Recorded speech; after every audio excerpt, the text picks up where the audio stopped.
Ha buyur Nərmançı buyur. Dileksiz, güzansız ömür. Vaxtın ötür, gülə bilmirəm.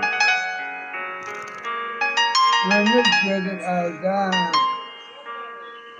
sirrini bükę bilmirəm. Nəyimə gələnmiş bu dünya? Bilseydim ki, tez olacaq, bilməzdim dünya. Çox oğlanlara gülmüşəm, ömrümü büküb bilmişəm. Vaxtsız ömrümü əlimdən aldım.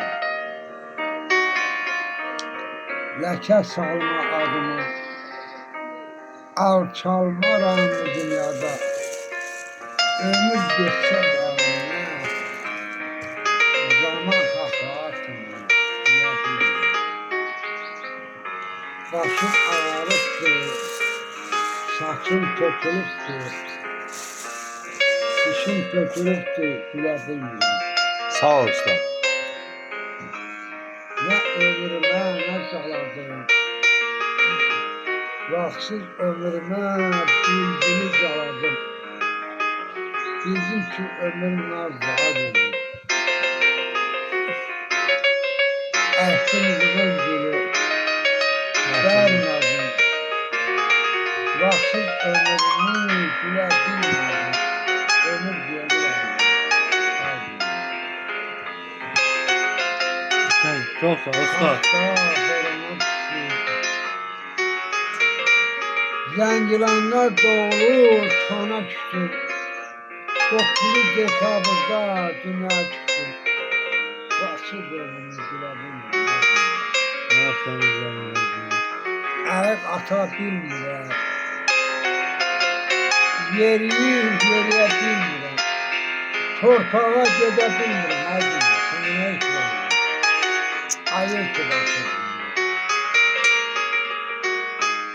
Vaxtımı əlimdən aldı. Gül çiçəyimi əlimdən alıb soldudum. Sənə ayağa ata bilmirəm. Aydın. Niyə mənə şaxta dedi, niyə mənə var dövlət dedim. Vətən əldən gedən dedim. Teşekkür Kaş ederim. deməydim, kaş gülçək olaydım. Ömrümü solğun çəkdirdim. Ay vətən, sənə gül çəkən deyirdim.